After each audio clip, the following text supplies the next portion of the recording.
Welcome to Rooted, Stories of Entrepreneurship and Agribusiness, a podcast from Colorado State University's Department of Agricultural and Resource Economics. I'm your host, Lauren Chenarides. I'm currently an assistant professor of agricultural business at Colorado State University, where I teach a course on agribusiness entrepreneurship. In this podcast series, we explore stories of how people across the food and agriculture industry identify problems, create solutions, and build or improve businesses that make an impact. What makes Rooted unique is that each episode is co-hosted by students in the Agribusiness Entrepreneurship course, who bring their own curiosity and questions to the table. Their conversations with leaders across food and agriculture are a chance to learn, reflect, and share those insights with you, our audience of students, entrepreneurs, and change makers in food and agriculture. I appreciate your time and attention, and I'm excited to share these inspiring stories with you.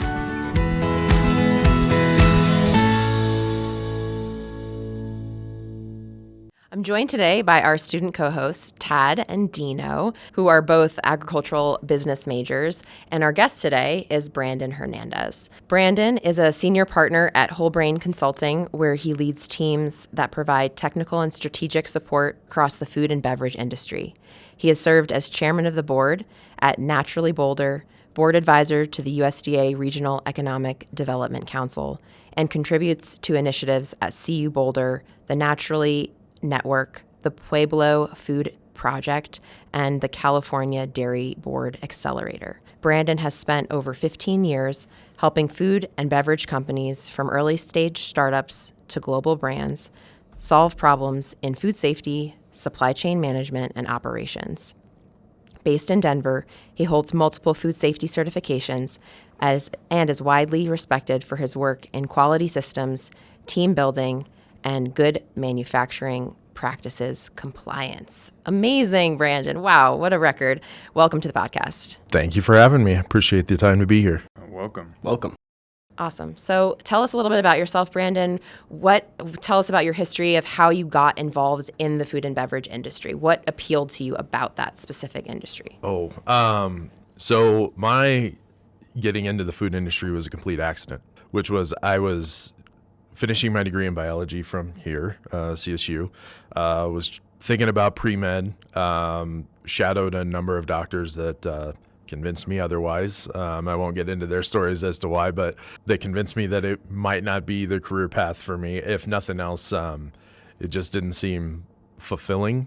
So my stepmom actually worked for a bean production facility in Greeley, which at the time produced a third of all the Taco Bell beans consumed in the U.S. I happened to start there just as a office assistant, as a secretary, which is where I got into logistics and production scheduling, and I do light APAR for her because that's what her job was. She was a controller, but it had a raw bean side and it had a finished cooked side.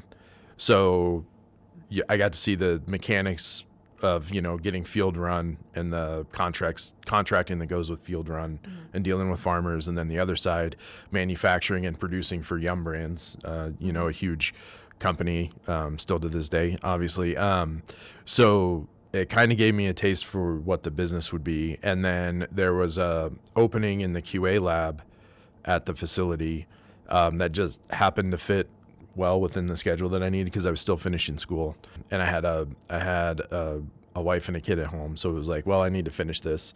So anyways, did that and went into the lab and kind of took off in production, and it's been that way ever since. And biology and then lab work seems like it's pretty compatible too. Well, did you feel like there was some similarities? Yeah, I mean, the part that attracted me to it was the ability to, I'd gotten a science degree. I wanted to use it in some way. So I'd been looking at labs and all that. And when I went down to the production floor, the QA side, there was micro swabbing, there was chemistry that we had to do for salt analysis and moisture analysis and microbiological swabbing that we had to do. So I at least felt like I was using my degree. And in all honesty, I think that degree has served me more than I ever would have thought, given what I do, because it's science is about, deconstructing a problem and like how to solve for the problem.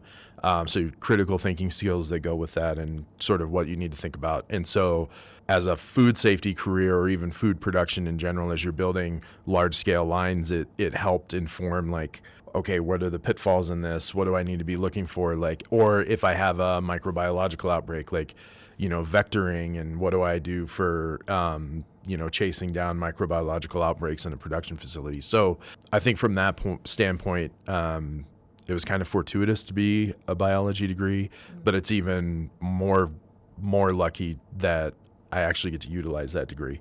Because there's a lot of people I know that I graduated with that were either political science or history or, and they're not using their degrees for anything related to those things. It's just they still do well, so don't get me wrong. College degree is still important, I think, but that's what we still try to say that. College degrees are college degrees are still important.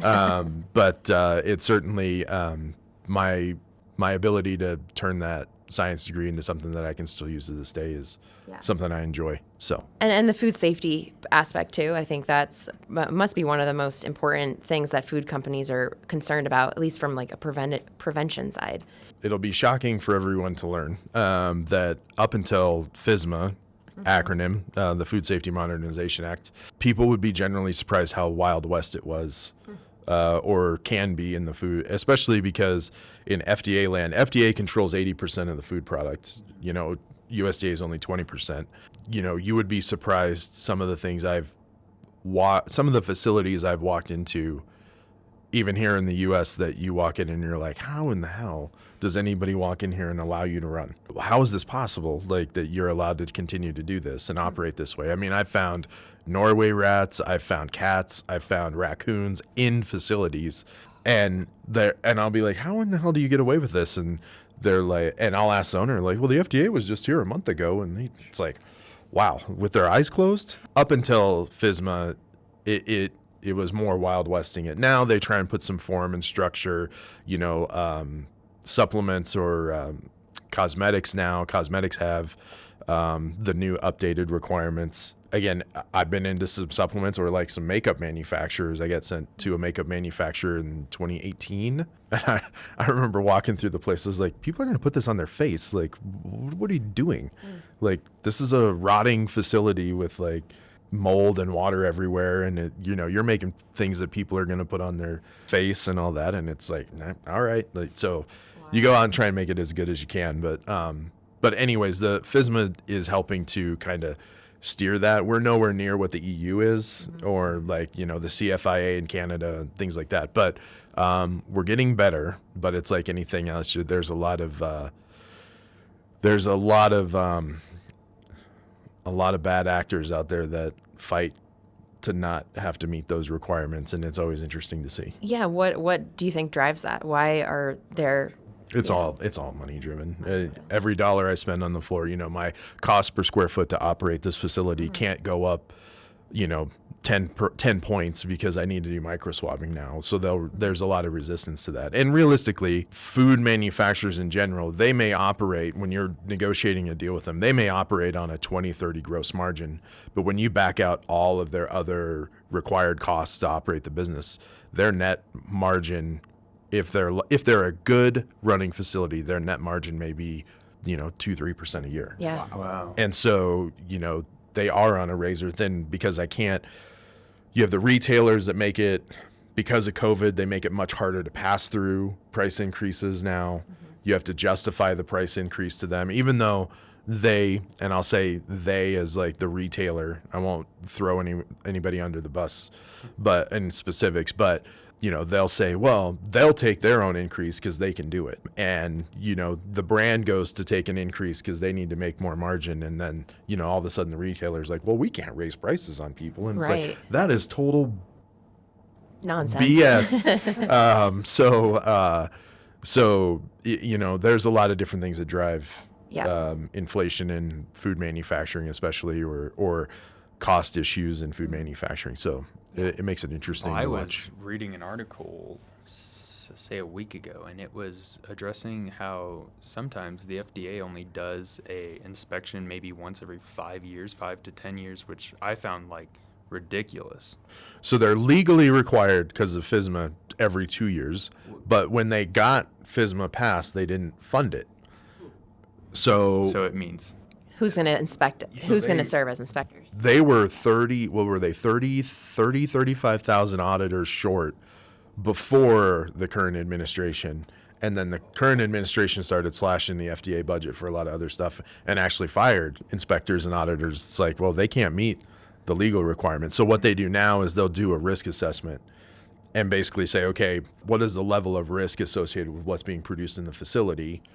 And they basically triage it at that point. So the most high risk, they'll come see every couple years. So what would that be? Would that be meat and dairy, I assume, as far as high risk? Well, no, meat and dairy is USDA, so they'll be that's- reviewed by that's inspectors right. all the time. Well, We're you're talking FDA, so that would be aseptic hot fills, still retorts, things that are a scheduled process, so things that have to have a scientific review for you to even operate the facility. Then you drop to the next tier, which is, say bakeries or something with a fryer, generally not going, or even energy bar manufacturers. Those are all pretty low risk because the interventions are, I can't produce bread without hitting a certain temperature profile. Mm-hmm. So what if the FDA is like, well, if they can still produce a loaf of bread, then it must be fine. And tortilla chips, potato chips, the same way. Yeah. Like I can't get a decent chip without it going through a 380 degree fryer. Yeah. So their risk profile is a lot lower. We were talking about this earlier this week of at what point does a food business have to comply with, say, FSMA, or is it the cottage food companies or businesses that are making less than like $10,000 a year? Do they have to adhere to these food safety requirements, or at what point does that change? So the rule of thumb is generally if you're over $1 million a year. So the FDA offers exemptions. If you're less than $1 million a year, the FDA will offer an exemption. They cut you out of certain parts of FSMA or certain parts of the legal requirement for labeling or something like that. So or specified labeling. So they may cut certain aspects of it out for you. But once you get over $1 million, so cottage food will cover you from 0 to say roughly $1 million, and then anything above and beyond $1 million, you'll encounter some the higher tier of regulatory requirement. Now, you say all that to also go back to, let's say I'm $500,000 a year, but I've made it into retail, a Kroger, a Walmart, a Target, whatever. Oftentimes, because FDA land, that 80% is often a self-policing. A lot of the retailers will come back and a Walmart will say, well, you have to meet these requirements whether you want to or not. GMP, the good manufacturing practices, they may come back to you and go, depending on the risk profile, you have to have this. So like Walmart has a supplier guide, and the supplier guide actually breaks down, okay, if you're in these categories, you're high risk. It doesn't matter how much money you generate with us. You have to meet these food safety requirements. If you're in these categories, we have a less restrictive program and you can sell through based on this, but it really depends on the category of food product you're in. So speaking of good manufacturing practices and good agricultural practices, what does that mean for you, your company, and just the companies you work with in general? So generally, the hard part is especially GMP or GAP, so good agricultural practices or good manufacturing practices. Generally speaking, those are developed by third parties that take the laws that are written and then try to apply that to an audit to say, okay, when I walk into this field or I walk into this manufacturing facility, how am I sure that you met legal requirement to operate this facility the way that it is, or this field or whatever. From that perspective, those are oftentimes generated by third parties that you pay to come in and audit your facility to say, have you met the requirement or haven't you? So again, going back to the Walmart supplier guide, they may say, we require third-party GMP, or we require third-party global GAP, and you can meet it through these different auditing bodies, Primus or NSF or Silicor. You can meet it through these different companies, but you have to meet the requirement. If you can't pass this audit, you can't provide product to us. But again, the third-party audit system is replete with not so great So, actors. so it can be skewed. Oh, 110% it can be. Interesting. See, like Mr. Chenarides was talking, we were discussing this in class earlier, but we didn't go really in depth with it, but that's a really interesting note, is that they can be skewed. I mean, I'm sure when you're dealing with any third party, there's a lot of bias in dealing with them. Well, so the number one roundtable in any food safety, there's international food safety summits and stuff like that. The number one table that is always full every time is auditor calibration. And so auditor calibration, not even FDA or USDA inspectors, but third-party auditors, that the roundtable is, you showed up last year and you said all this was fine. Mm-hmm. You showed up this year and you didn't like any of it. But it was your interpretation of the audit, not the actual audit itself. I can't amend what I'm doing based on your attitude that day. You get out of the bed, you got the wrong side of bed one day, and you come to read me the riot act. How's that fair to me? Yeah. I complied with what the code said, but auditor calibration is often tough, especially when it comes from like year to year, because you have to get them every year, and you can't always guarantee that you get the same person. That's becomes part of, I'll call it the game of what it is that is the revenue generated through audits and all that is. That's part of the game, is just dealing with their different attitudes and backgrounds. Yeah. This sounds very similar to, say, like the organic seal of these companies that go through the trouble of getting the organic brand, I should say, on their fields. What's it, every 3 years, I think it is? They have to lay their before they turn from conventional to organic. They have to lay their land fallow, essentially. But it sounds pretty kind of similar to where it's like they need to be audited and stuff for the organic badge, but it's kind of can be skewed in the same sorts, because I know where I'm from in the Salinas Valley, there's a lot of organic, but is it really organic? Neighbor might spray a little bit on your side on purpose. So I know plenty of organic places that I've been, and I won't say who, but there have been plenty of organic places I've been that I'm like, that's not true. Yeah. Like you fudged your records, or you did like exactly. You can literally, like, your yield that came out of this field is not conducive to an organic style product. Again, the organic auditor, like any audit, right? I can only audit, or the things I audit, the data is only as good as what you feed me. True. So you can hide a lot. You can hide a lot of stuff in the mystery, and I've seen plenty of that. On this whole idea of auditing, how does that work in an international market? So if you're working with companies that want to sell to the EU or want to sell to Canada, or we're talking. Let's not necessarily talk about, or maybe we could say, the big national brands or the big global brands. They obviously have like processes in place, but what about some of those mid-scale or lower tier companies that want to start to export their products? How does that auditing process work? So to export, we have a lot of, I'll call it like reciprocity across the globe.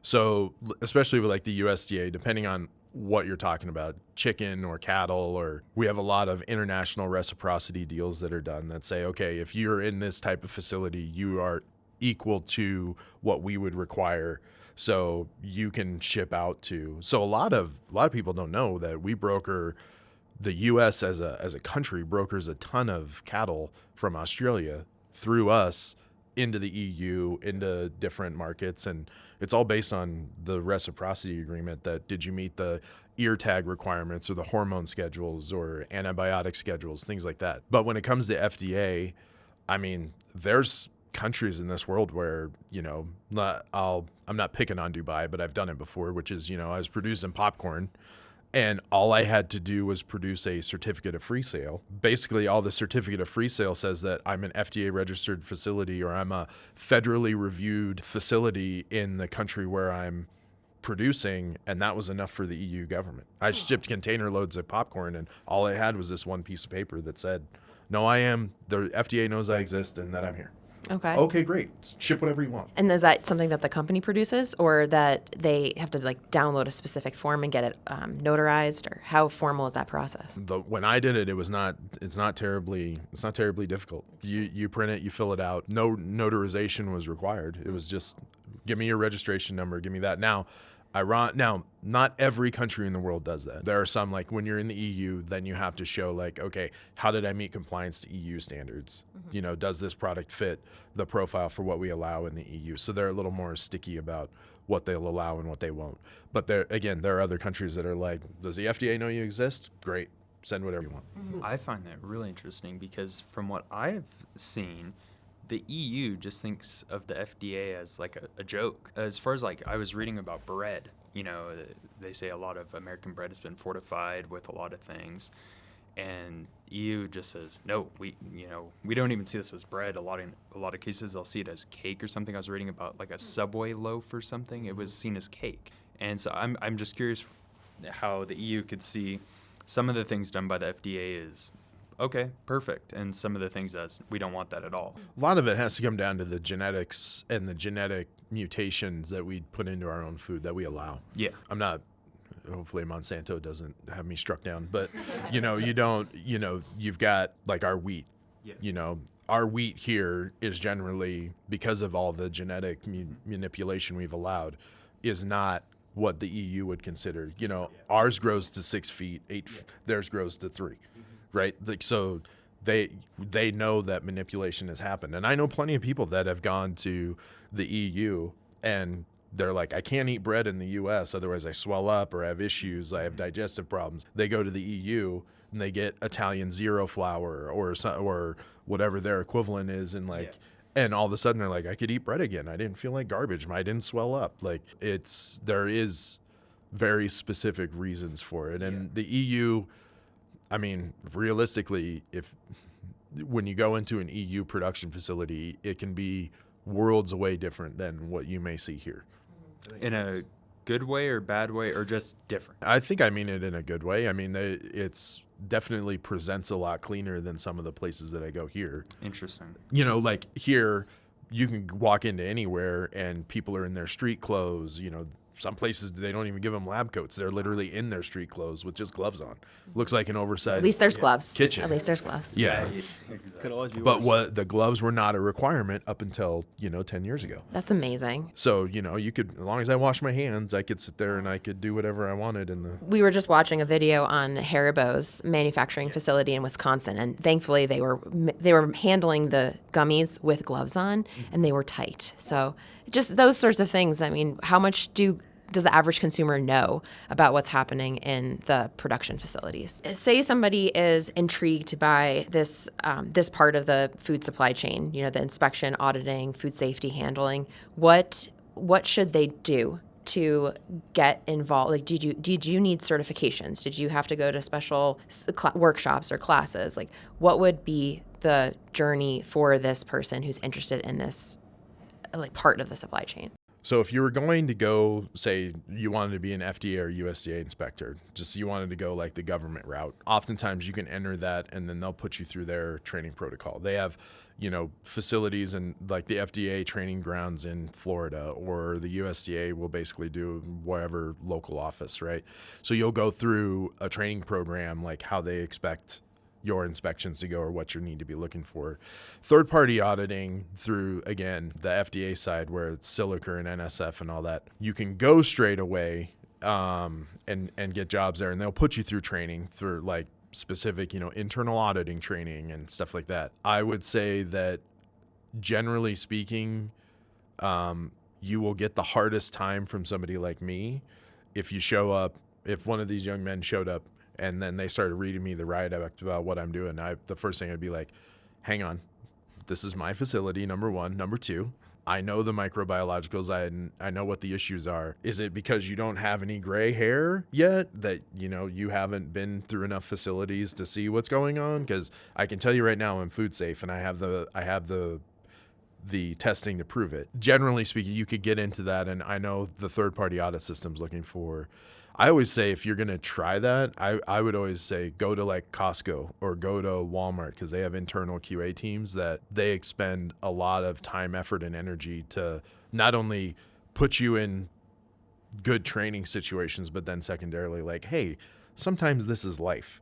And so, let's take a step back before we roll too hard on what they're doing at the facility. I would always say go private first, and then you can go into like the NSFs and the Silicers and all that, because it can be, if you haven't seen it before, go get the experience. Because again, if you come to somebody like me, I know the rules of the game. So my first thing to them, if I get too hard a time, is like, hang on, I'm paying you, number one.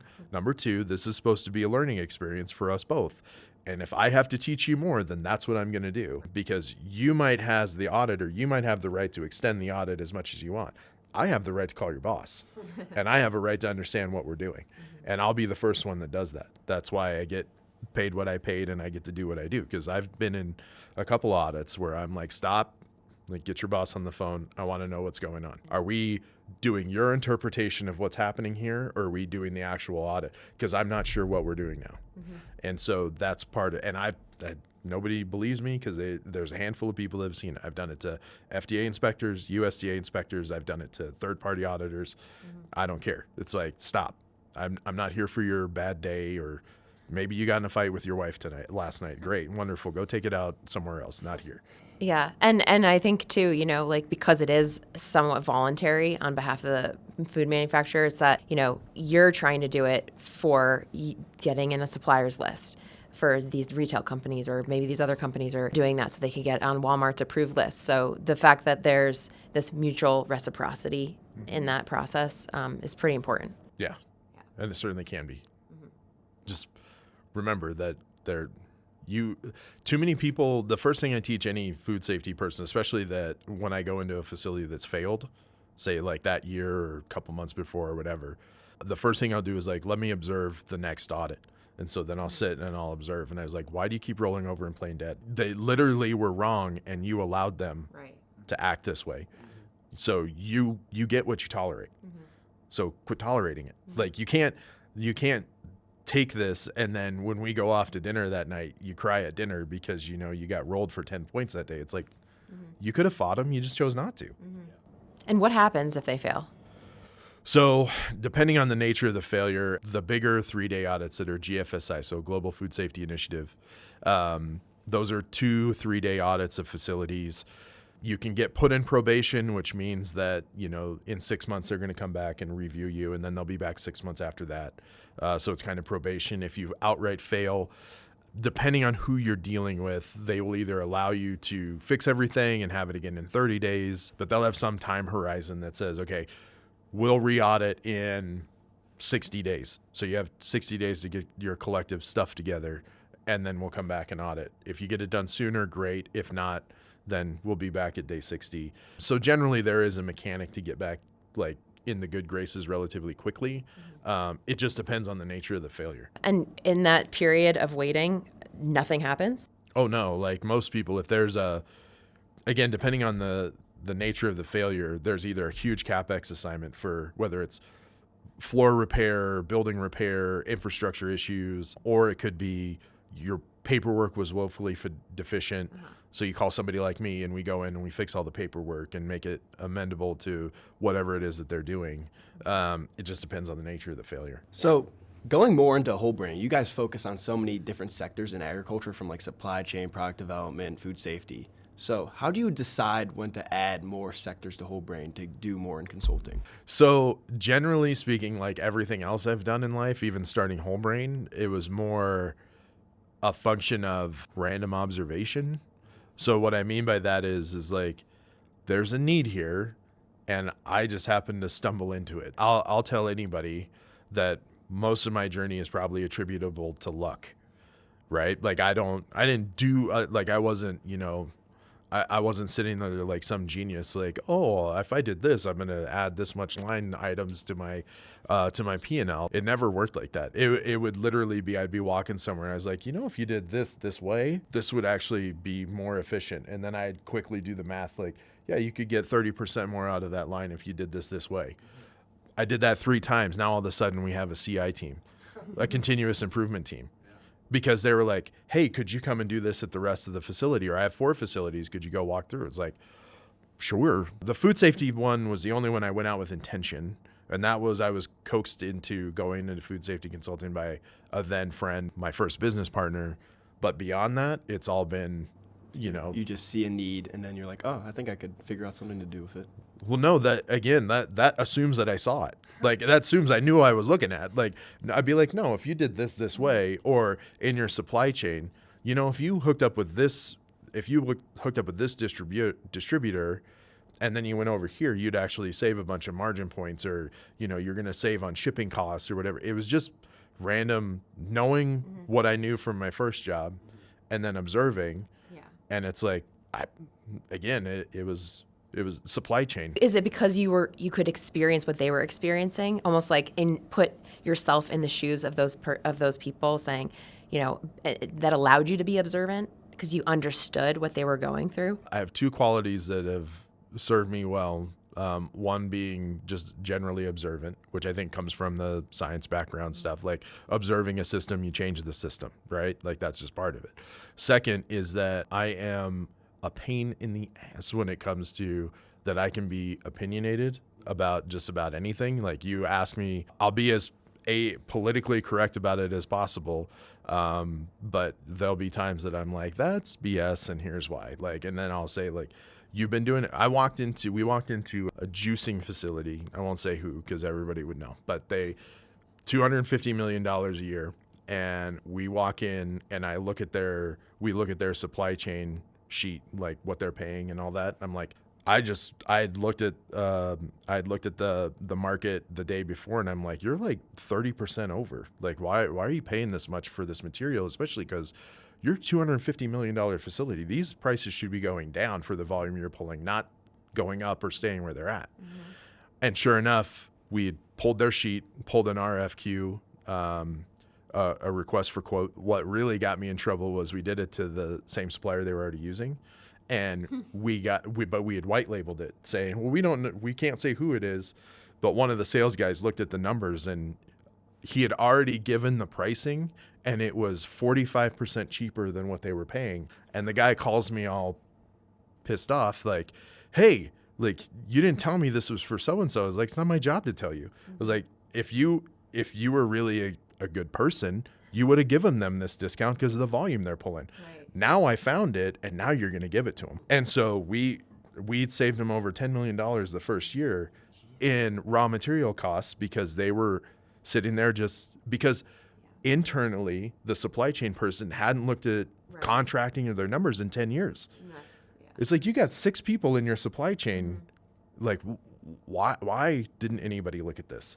I feel like you deal with ethics a lot in your line of work. I mean, you see the bad, you see the bad, the good, bad, the ugly. How do you deal with, situations like that where something's wrong? Well, maybe this is a little too personal, not personal, but like, I don't want you to throw anyone under the bus, but like, how do you deal with when something's wrong, but you just can't quite, you don't know what to do about it?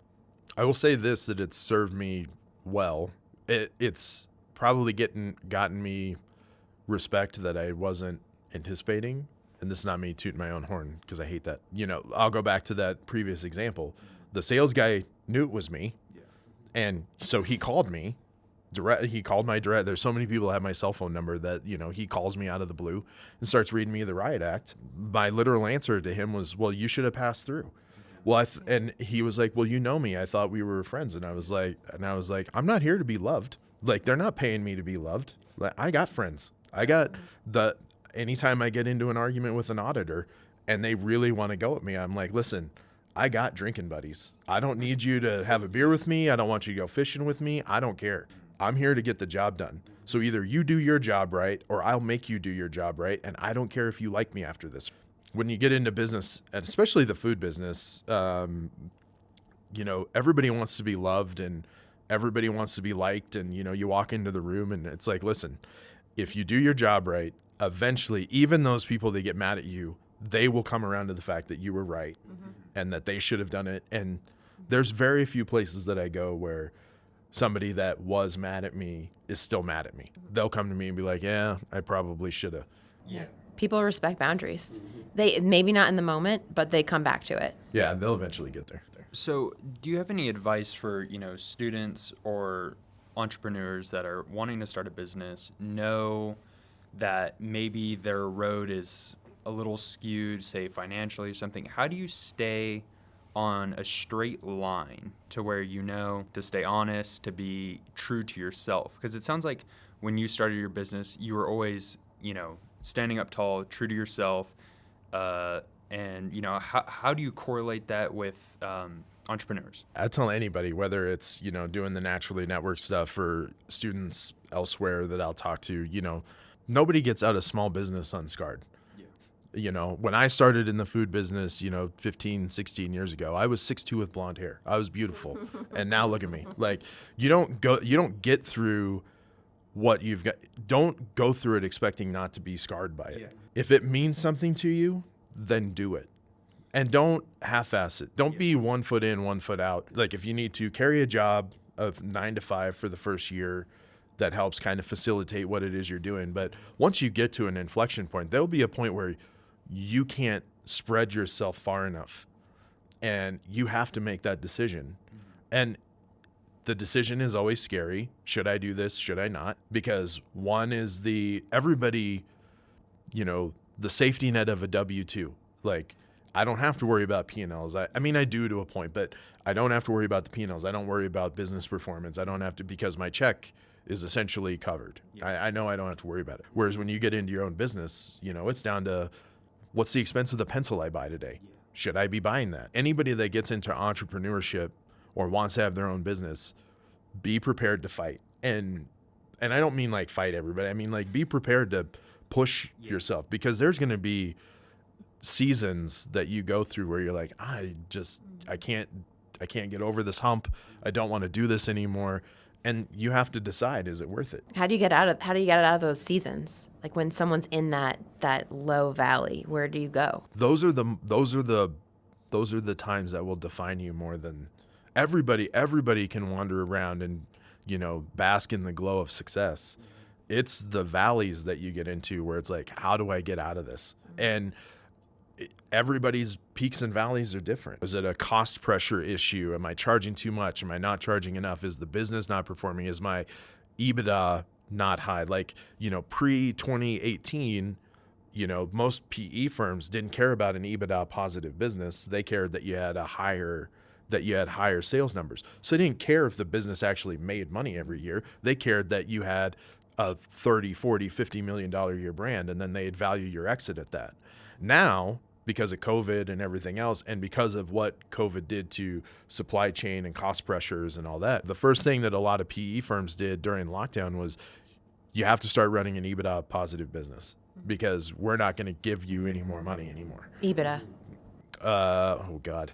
So basically that is what the business made after all the expenses and everything are driven out of it. It's not net margin, but net margin is a portion of it, which is EBITDA is just how well did the business perform. And it used to be, you can have a $50 million business that has a negative EBITDA. Basically that it doesn't make any money every year. It just loses money. So it is possible to do that. But EBITDA negative businesses are constantly out then generating basically cash flow from private equity firms. And I just piece myself off as I go along. So it just depends. Now, cash is a lot harder to get than it used to be. And so, now they're like, no, you have to have a fiscally responsible business. And when you start taking private equity, they'll talk to you all day long about your fiduciary responsibility to your shareholders and all this other garbage. And it's like, you gave me the money. Like, I don't know what to tell you. If it goes or it goes down, like I can only control so much of my fate. So it just depends on, but the nature of it changes. So again, going back to the original question of how do you get out of the valley? It just depends on how you got into the valley, what drove you into it. If it's personal, right? If it's a personal outside, a wife, a kid, whatever, husband, and they're the ones pushing you into the valley, that's different than getting out of, I have a business mechanic issue. So it just depends. So speaking on valleys, like a valley like COVID-19 or like the 2008 recession, like how do you get out of a valley like that that's just purely situational? The one thing that I advised a lot of brands that first month of lockdown was like, don't panic. I go, because panicking is the worst. Making panic decisions is the worst thing that you can do.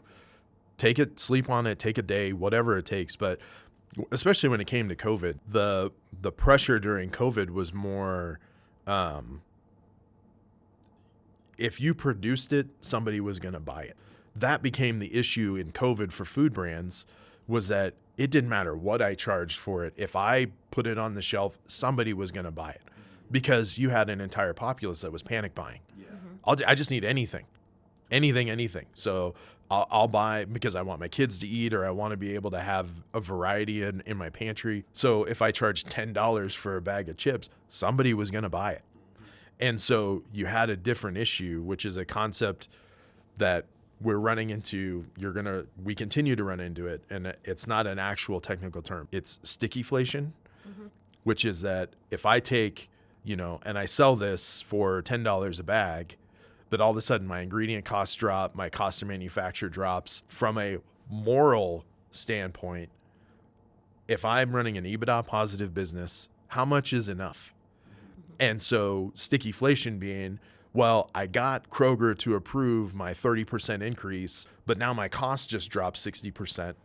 Do I give that margin back to the people that are buying it, or do I put it in my own pocket? Yeah, it seems like we haven't recovered from that yet. And that's the problem that you have now, is that oftentimes most food brands are not giving that back. Retailers aren't giving it back. Food brands aren't giving it back. That's why this whole tariff conundrum that we're in is like, there are a lot of different reasons why it's good or it's bad, but the main premise being that, well, if I set my cost card on these tariff numbers and those tariffs go away, which is a real possibility, do I keep that money or should I give that back to the people that are buying it? I think most people would keep it.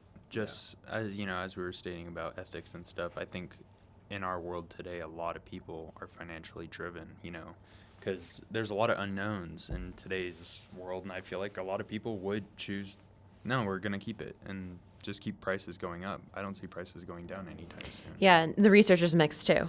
Yeah. We're looking at, retailers, do they drop their margins after their costs go down? And it's interesting how quickly they raise it to pass, to a point, because you also said too, retailers like to keep their prices at a constant because they have loyal customers. The worst thing that can happen is losing their customers. They're going to squeeze their manufacturers. But then when the reverse happens, how quickly are they going to drop those prices? They don't see it happen as fast. Well, the other issue you have is that a lot of those are publicly traded companies. That's right. And now they have a fiduciary responsibility to Wall Street to keep their stock prices going up. Well, how do I do that? I generate more revenue. How do you generate more revenue? Yeah, the price is higher. Get more people in. Set an entire supply chain up against and pit us against each other. Easiest way to make the stockholders happy. Well, if you look at statistics for, say eggs in general, you see sharp spikes going up, but you never see sharp spikes going down. It's always up, maybe a little bit back down, up, a little bit back down. I don't know how much time we have left, but passion and restlessness are kind of what I was getting when you were talking about, getting into entrepreneurship and just having that relentless effort to strive to make your business work. Is that how you would sum kind of having those two specific qualities, or would you spin it a different way? I've learned a lot in the last couple of years when we talked about this. So I will give the one tidbit away that I recently got divorced, and I think that being driven or driving myself as hard as I did was probably a contributing factor to that. And so I always coach in my business now and with any young entrepreneur, find your work-life balance, because at the end of the day, I don't get to take any of this stuff with me. And the costs, oftentimes, you have to pit the personal cost versus the business, versus the positive outcome in the business. If I sacrifice time with my kids, was it worth it? If I sacrifice, when I first started, when I was on my own the first 3 years, I'd do 40 to 60 hours on site. Then I'd go home and I'd invoice all day Saturday. Then I'd go to networking events at night. Like, there were probably 2 solid years that I was constantly doing something related to the business. And, to this day, now that I'm building a second company called Tag, which is an international company, I just got back from Germany and I'm going to go to UAE and now when I talk to like my business partner about who's doing what, I sit there and I try and temper, okay, I'll go this 1 week, but then I'm going to take 2 weeks and I'm going to be home with my family or my kids, because at the end of the day, regardless of however big whole brain gets, or however big I can get tag, I have come to the conclusion I've sacrificed enough.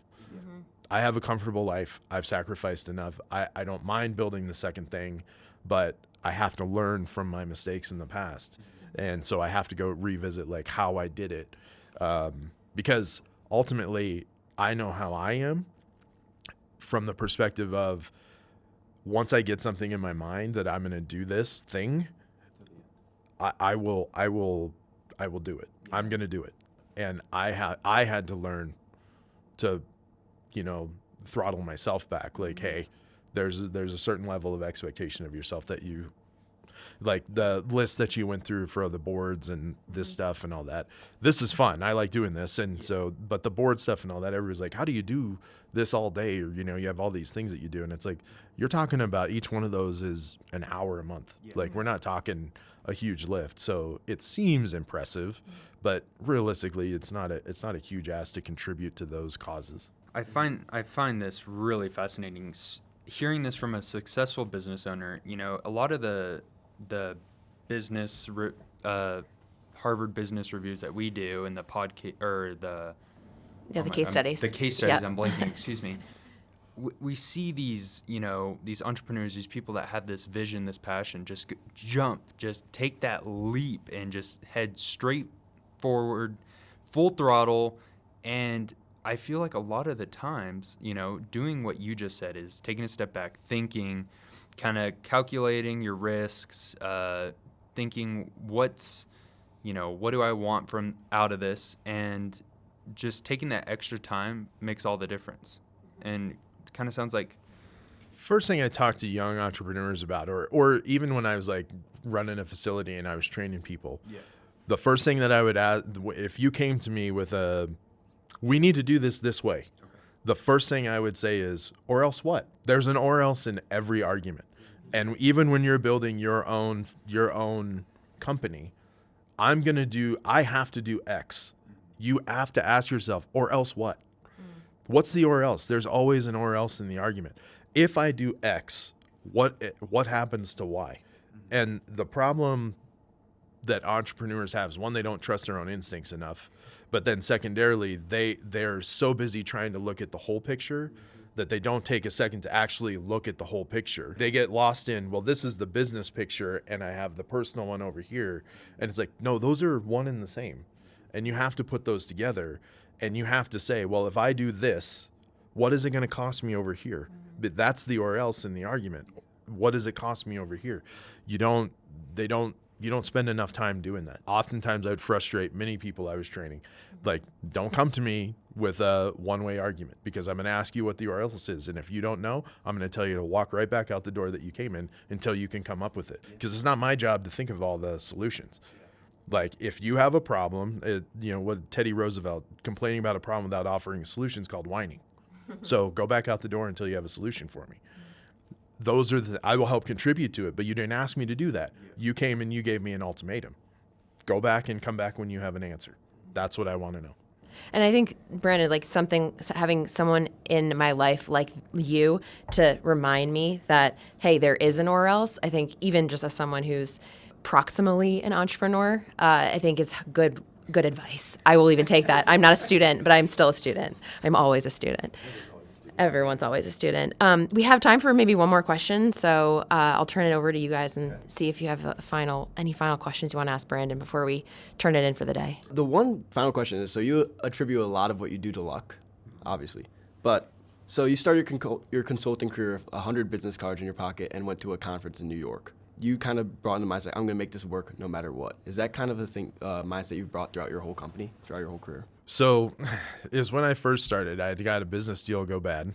And it was actually, I had an opportunity, this was in late February, early March, to go to the largest trade show in the food industry, not the ag side, but the food world, food and beverage, which was Expo West, which is in Anaheim. I remember I was sitting at the dinner table trying to figure out what I was going to do because I told the woman and her husband that I was working for to basically go fly a kite. I'll say it the nice way. That's not what I wrote in the email. But I was sitting there and I was like, I had a couple $1,000s worth of invoices out to them, and I'm like, I don't know if they're gonna pay them. Like, but I had a couple $100 to my name, and I was like, what can I do? And so at that point, it was like, my wife at the time was like, you just need to go for it. You seem to enjoy it. Let's just make this go. So I borrowed $100 from my dad. At the time, you could get a $99 flight out to Anaheim and back, so I could leave at 6 a.m. and fly back at midnight for $99. I had 2 weeks to get ready. Built my website off of the original Wix platform. So I built my website in a day. I ordered 100 cards.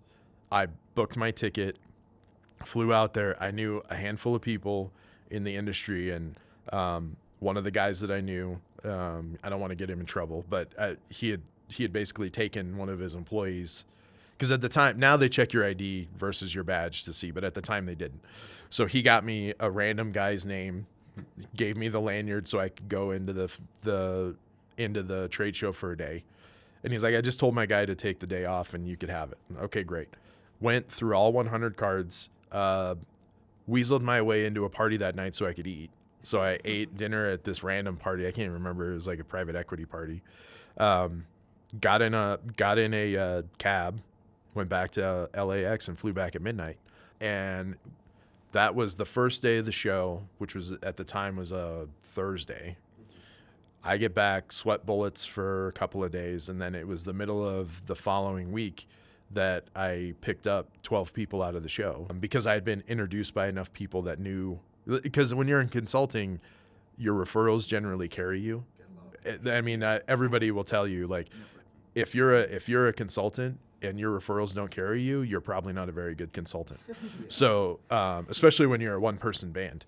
And so I had 12 clients coming out of that, and I kept right on trucking from there. But it was, that seems like 99% luck and 1% good. Yeah. Like there was I was going to do it, and so I did it.